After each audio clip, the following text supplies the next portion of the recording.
Hi again then guys, and welcome to, of course, another installment of the Beards and Cars podcast, which, as always, you can grab in its audio-only form via the SoundCloud link down below if you prefer that. And for this installment, it doesn't really fit into many, if any, of the existing episodes. It's kind of just a one-off, random kind of thought. And it actually came from one of my long drives that I had on the way to review a car recently.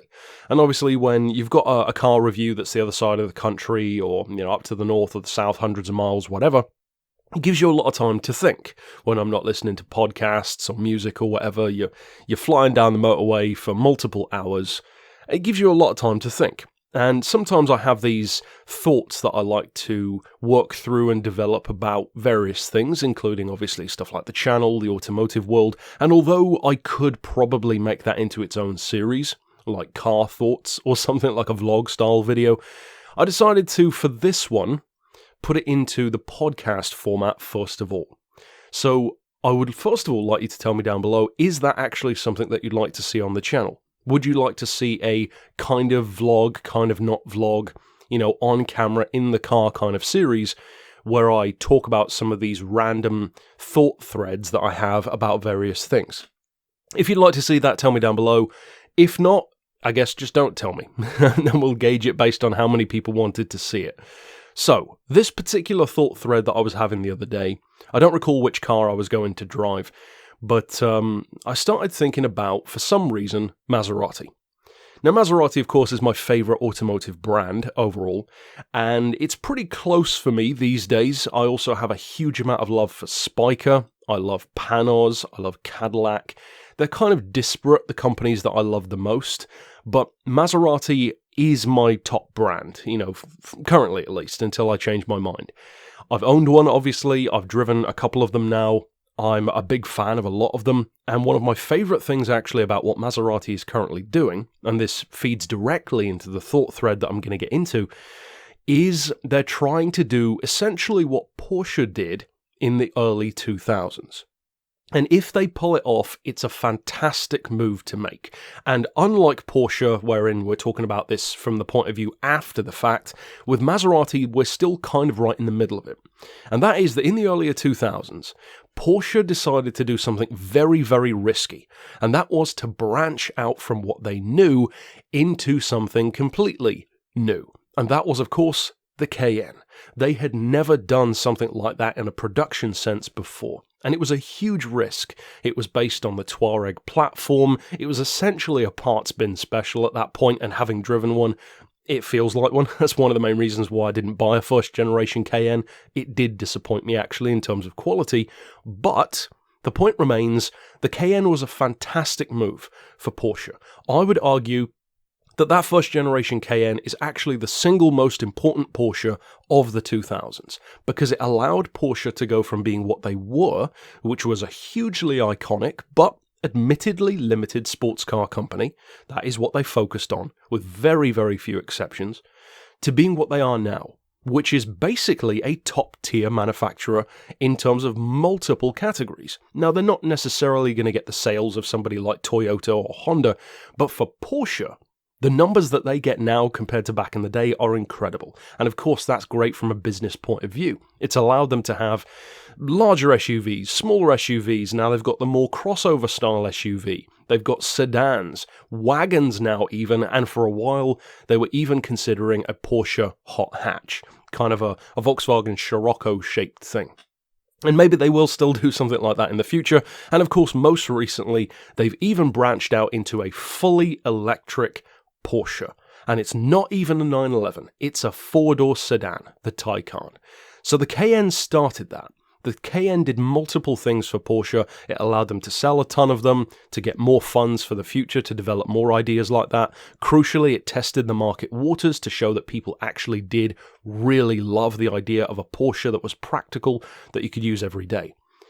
That was a brilliant move. Now go back to Maserati, because I believe Maserati is right in the middle of doing a similar thing, or at least attempting it. Now, I don't believe Maserati will necessarily have the same success level with doing that Porsche does.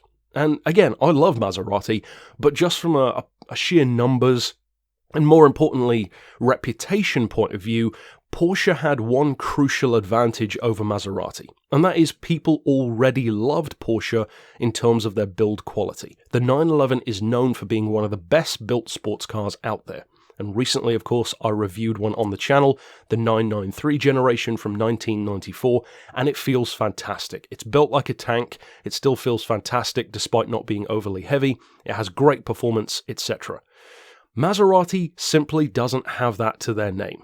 And again, I love them, but I've got to be honest. The one that I owned broke down. The one that I drove was very hot. It gave off a lot of smells. It was kind of exhausting to drive after a while because it was so visceral.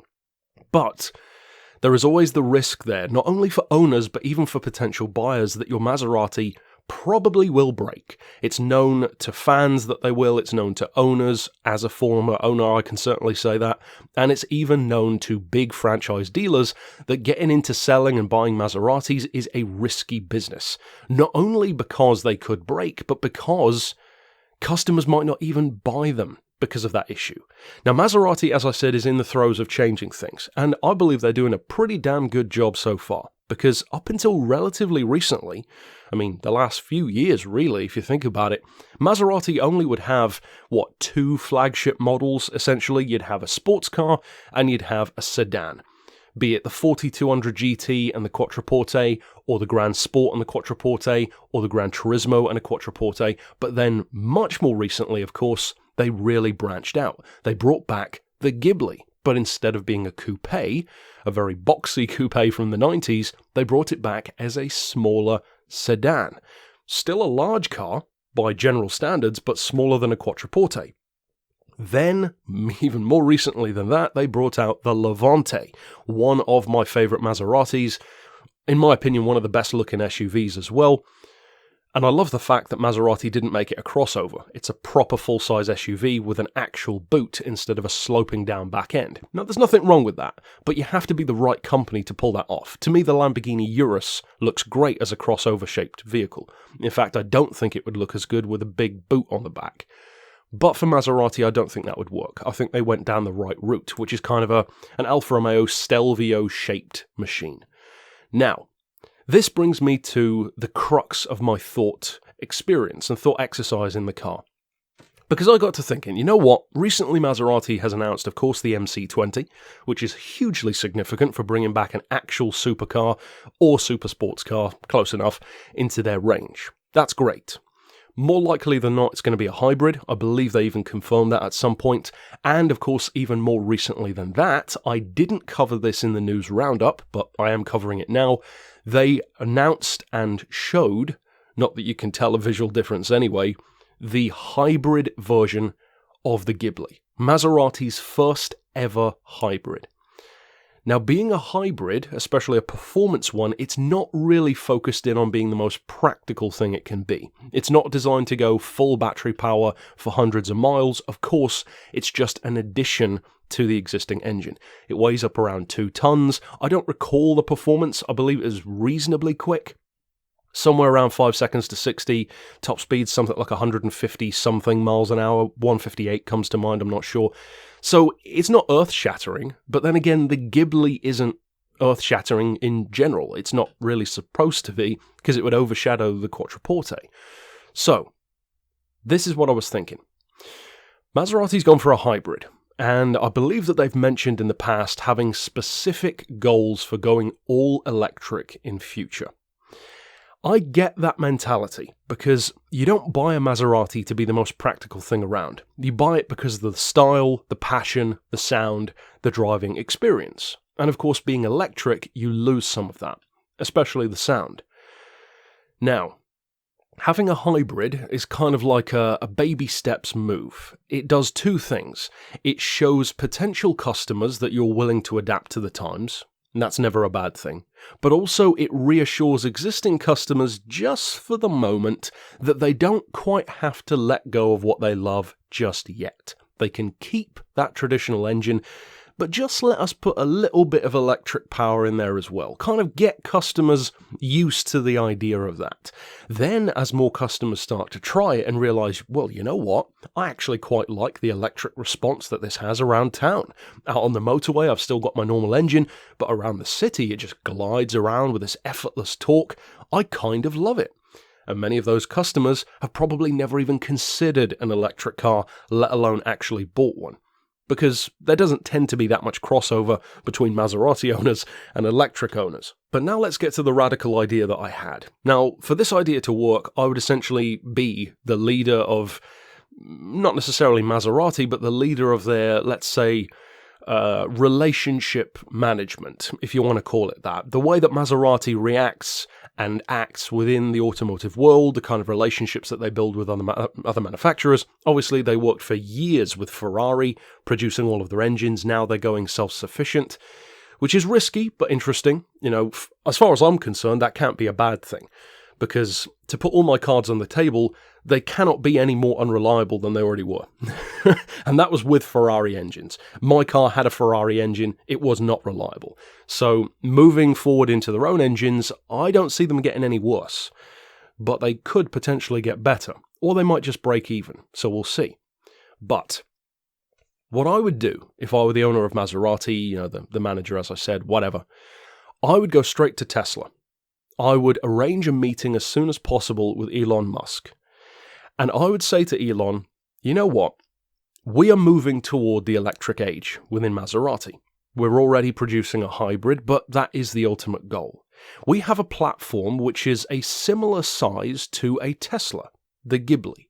And the beauty of the Ghibli compared to the Quattroporte is the Ghibli is already the lower market car. It's more affordable, it has less powerful engines, it's not as quick as a Ghibli, and also, crucially, it doesn't have the same kind of market panache. So people don't expect the Ghibli to be what they expect the Quattroporte to accomplish and to be and to feel like. The Quattroporte has the existing name. It's a top-tier Italian luxury super saloon. The Ghibli simply isn't. It's a sports saloon that's, more than anything else, more attainable. Just like the Levante, it's a daily driver's Maserati. So, take the Ghibli, and now let's completely gut the existing mechanicals and fit it with Tesla-sourced motors, batteries, and control unit. Now, some people will immediately reel back at that thought. Some people just hate Tesla in general. Some people hate electric cars. For those people, there's not really anything I'm going to try and even say to turn your mind around, because that would be a waste of my time. If you don't like them, fine, whatever. But for those who are open-minded, the reason why I say this actually has nothing to do with me liking or disliking Tesla. For me, it's just a smart business move, because consider the idea that I have here. You take the Ghibli, it's already more affordable, it's already been proven as a hybrid platform, and there are already tons of them on the road. As far as Maseratis go, it's like a bestseller. So, you've now got that car with all Tesla-sourced internals. Now, you could keep it, for instance, to a rear-wheel drive single-motor model with a relatively modest battery pack. You could go for a frunk as well, like the Tesla has, the front trunk, extra trunk space. Keep the interior, full Maserati, because nobody's complaining about that. So what would the end result be? Well, the obvious answer would be, well, it's an electric Maserati, so it's whatever you'd expect that to be. But my point, and the reason why I believe this would be such a good idea, has nothing to do with the performance, and nothing to do with it being safer and better for the environment or anything like that. The reasons why I think this would be a great idea are actually twofold. One, it's very, very smart from a manufacturing point of view, because Tesla is more than capable of producing tons of these products. They already do for their own cars. Maserati have already proved that they are certainly not too snobbish to work with other manufacturers and even rely on them for their engines. They've been doing it with Ferrari for years, so they're clearly not above that. That's a good thing, as far as I'm concerned. I'm not saying that as a dog on them. I believe that's a fantastic attitude to have. As I've said before, I believe that some of the best vehicles ever made have been collaborations. Consider one, for instance. If you hate the idea of Tesla working with Maserati for whatever reason, let me tell you a brief story, okay? Zoom back to the 90s. There's this guy, okay? He has some ties and experience in the car world, but he's never owned a company before. He's never set one up. He's never made a car. And he's going to make this Italian car, a little sports car. And the company could go so belly up, so quickly, so wrong. They made a concept car to show people, but they actually started production of the concept car before people had even seen the vehicle. That's one of the riskiest moves you can possibly do. Plus, the car that they built happened to be even one of the weirdest looking cars on the road. It looked like nothing else, and it could have easily been a flop, like so many starting companies had been. And what's more, to offend the purists even further, this Italian car wasn't even powered by an Italian engine. He didn't go to Ferrari or Lambo or even, Maserati, whatever, to get his engines, these glorious V8s and V12s. He scarpered off to Germany and asked them for an engine instead. Now, of course, the car that I'm referring to just so happens to be called the Pagani Zonda, and it's one of the greatest cars of all time. So don't tell me that two companies from different countries working together can ever be a bad thing. It can be a fantastic thing. The AMG German engine in an Italian body made by an, I believe, Argentinian man. I would say he did a pretty damn good job with the Zonda. So, my point remains. Having Tesla, an American brand, working with Maserati, an Italian one, to me, I have no issue with that whatsoever. Tesla already has more than enough capability to produce however many motors, batteries, and, control units that Maserati could need. And crucially, this is the reason why it would benefit Maserati, they would save a truly colossal amount of money on using Tesla's stuff instead of developing their own. Now, of course, you can't claim that you've developed it yourself, and that's the only downside to it, but the upsides are you save a massive amount of cash, you save even more time, and it means that you can fast-track the process straight to electric today instead of multiple years down the line. And the great thing about that is it means that, you go ahead and make your hybrid Maserati. But now, within a couple of years, in fact, probably even shorter than that, because the Ghibli is already made, the platform's already there, Tesla's already ready to go, you could easily have a regular Ghibli with the normal engines, diesel, petrol, whatever. You could have Maserati's own hybrid, which is going to roll out whenever, but now at the same time, you could have a full electric Ghibli. Now, I'm not necessarily saying they should immediately drop everything else and move all electric. But what I am saying is that the brilliant thing about working with Tesla is it would allow them to have this one model almost immediately ready to go in a much more rapid, much more reliable, and that's another crucial advantage I'm going to get to in a second, and a far, far more cost-effective way than developing their own. Ordering, 10,000 Ghiblis worth of Tesla components is a hell of a lot cheaper than developing their own all-electric Ghibli. And for a younger viewer, you probably wouldn't think that sounds correct, but trust me, tooling up to produce a new car is the single most expensive thing a manufacturer can do. For certain vehicles, it costs billions of dollars, sometimes hundreds of millions, sometimes millions. So buying that Tesla stuff, motors, batteries, controllers, isn't even going to scratch the surface of developing their own electric car. Especially when the crucial part is Maserati's own electric technology would be years behind Tesla, and they would probably end up working with them anyway to develop it. So if you're going to work with them anyway, why not just, as I said, fast-track the process? And it doesn't even have to be Tesla. This is the thing. They could work with Rimac. Imagine that. Rimac has already confirmed that not only do they make the Concept 1 and the Concept 2 as its own hypercar, they actually do produce motors and control units as well for manufacturers who want them. So if you don't like Tesla, well, there's your answer. Maserati Rimac. Imagine what kind of a combination that would be. So if you kind of see my point, it's not that they have to work with Tesla. Tesla's just a perfect example.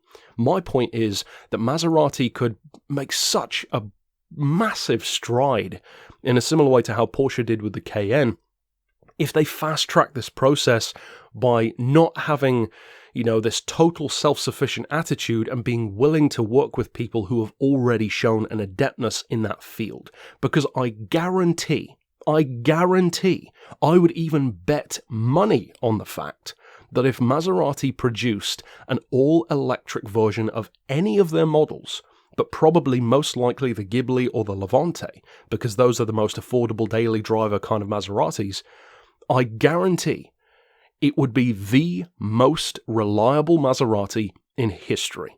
And the reason why is simple. It's electric. There are so many fewer moving parts. There's less to go wrong. It's such a simple system in comparison to the combustion engine. And most of the time, if a Maserati's going to break, it's going to be something related to the engine and the gearbox. So if you completely remove that issue, not only do you now have probably one of the fastest accelerating Maseratis of all time, so it still gives you all the performance that you'd want, but you now also have a Maserati that can do at least 300 miles to the battery, which is, let's be honest, on par with what I was getting out of my Quattroporte from a tank of petrol anyway, so you're not losing anything there, but you're also getting that fantastic performance. You could choose between rear-wheel drive and all-wheel drive, with, if you went with Tesla, up to like 900 horsepower or whatever they're putting out these days. With Rimac, they're kind of known for putting out a lot of power as well, so you could end up with a way faster version of the Ghibli than they currently have, and it wouldn't weigh any more than the hybrid already does. Because the hybrid has the motors, the batteries, and an engine. So just like the Fisker Karma, you're carrying around a huge amount of weight. I believe it's around 2 tons, if not just over. It's not going to be heavier than that. Look at the weight of a Tesla. It weighs about the same. And that's got 7 seats. So of course a Ghibli would end up weighing about the same, maybe even less if they went with Rimac. And of course you could option different motor setups with rear-wheel drive, all-wheel drive, as I said, different size battery packs. But then the other crucial advantage that this car would give Maserati, and this is the real one that I love the most as a Maserati superfan, it would allow the electric car market to suddenly have this incredible contender on the scene. Because this is why I mentioned Porsche at the start. I'm bringing it full circle. In the early 2000s, what were your choices of SUV? You had Mercedes with the ML, Volkswagen with the Touareg, which had recently debuted. Of course, you got the stalwarts like Jeep and Land Rover. And in America, you got some extra ones, Cadillac, Lincoln, that kind of stuff.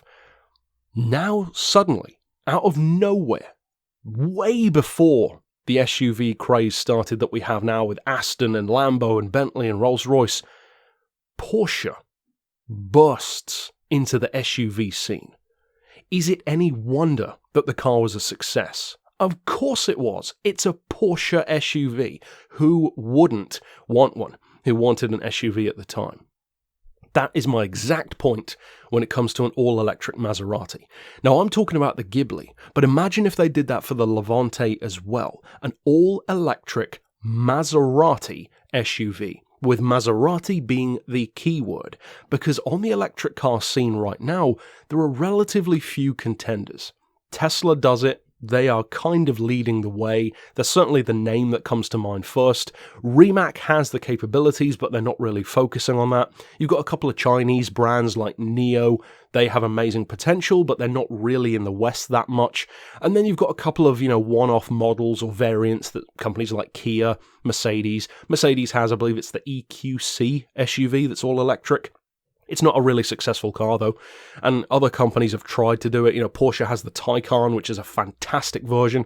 Like I said, Porsche is doing it again, and even there, look at my evidence again. Not only did the Cayenne immediately draw people to Porsche because it gave them this really cool, exciting, exotic option of an SUV, but now that Porsche has the Taycan, well, of course Tesla's in trouble. It's a Porsche electric car that looks stunning, has all of the extra style that a Tesla simply doesn't have, because as much as I respect Tesla, they basically are the automotive equivalent of an iPhone. They are kind of just acceptable looking. They're not particularly stylish, they're just a car. A Porsche Taycan is a great looking car. And a Maserati, well, one of the few things that people generally agree on, is they make pretty stunning looking cars. So now imagine if you're out in the market for like a 50, 60 grand, maybe more electric car. And again, you've got to remember they could afford to make it probably a 70, 60 grand car because they're saving so much on electric development costs by working with these other companies. Well, now you've got this option of, instead of a Porsche electric car, or instead of a Tesla, if you're looking for something luxury or executive related, now you've got a Maserati option. A Maserati Ghibli with rear-wheel drive or all-wheel drive, 300 miles of range, maybe more, all of that kind of style and gothic design that Maserati embraces. Stunning looking from the outside, fantastic interiors. Well, are you seriously trying to tell me that people wouldn't be interested in that? Of course they would. Think of all the people who would love a Maserati SUV, but are terrified of it breaking down. And again, I mentioned that earlier on. People are worried about buying a Maserati. People who are rich don't care about, reliability, but people who buy used cars, people who buy more affordable cars, and when I say affordable, I'm even going up to and including financing something that's like 50 grand, because these days that's far more attainable than it used to be. Well, why would they go for a Maserati? That's such a high-risk daily driver. Now, some people still do take the plunge.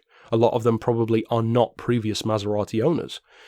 But if you can now offer a car which gives you everything that a Maserati is great for, except with one drawback, and that is that it doesn't sound the way a Maserati does, which, I'm not happy about that either, but it's not like it's the end of the world, let's be honest. I've driven electric vehicles, and trust me, you forget the lack of sound real fast.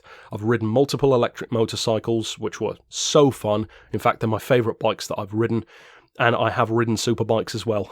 So, it's not a lack of comparison. And when it comes to cars, I've ridden hybrids, the BMW i8, all electric around town, and I absolutely loved it. I kind of love the lack of sound, to be honest. Now, of course, you would miss that V8 burble, but at a certain point, all cars are going to miss that burble. So why draw it out? It's not like if you love that, you can't buy an existing Maserati, an older one. They're pretty affordable these days. My point is that this is the future of Maserati. They are future-proofing the brand.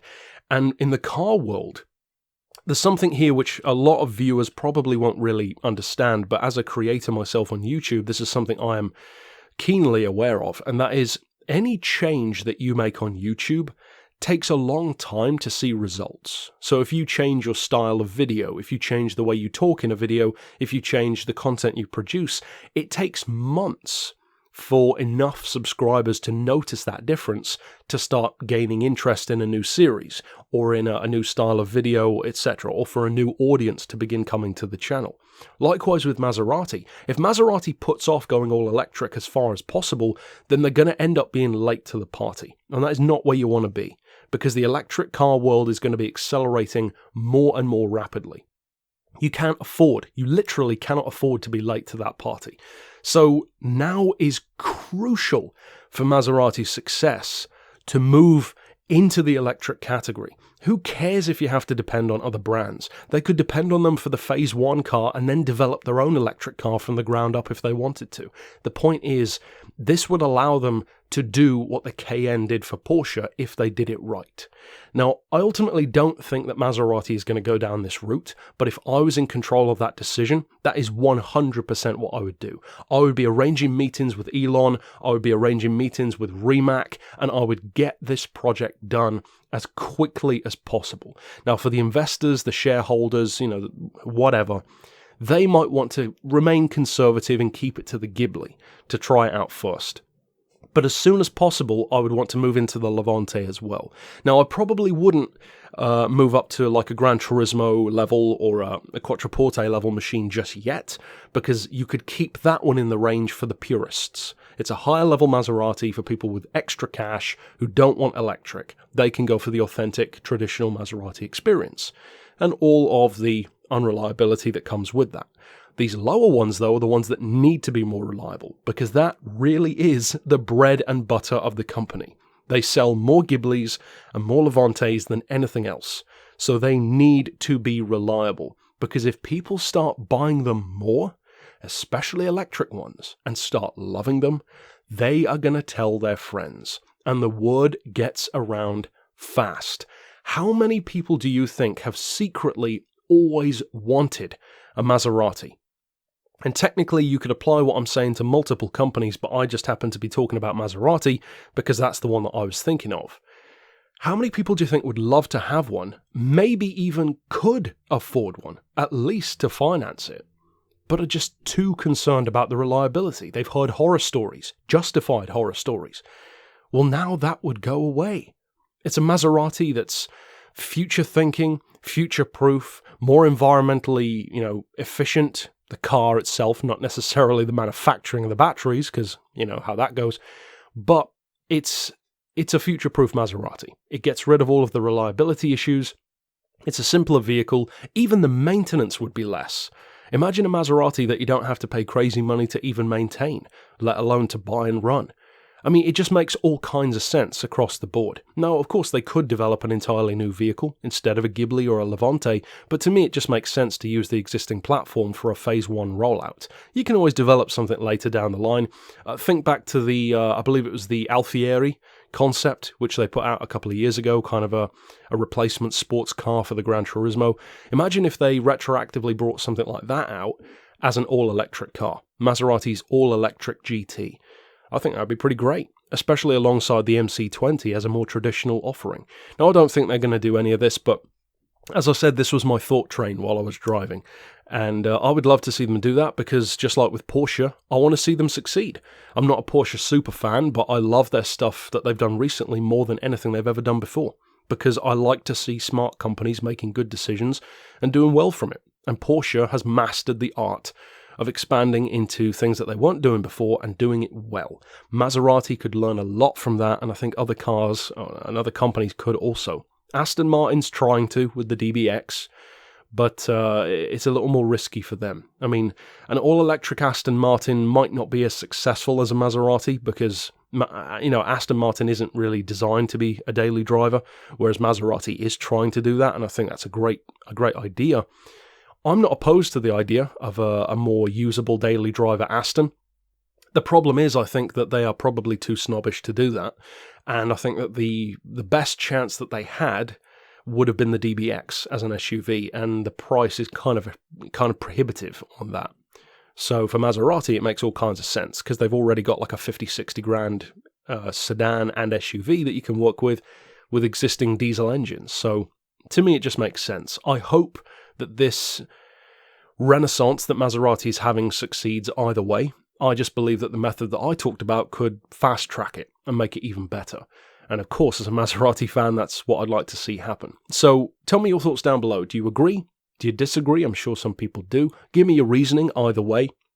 And of course, tell me, as I said at the start of the video, are these kind of crazy thought trains that I have when I'm thinking to myself driving something that you'd like to see more of on the channel? Maybe in Beards and Cars, but maybe in its own series. Tell me down below, and of course, until next time, I'll see you then. But for now, as always, thanks for watching.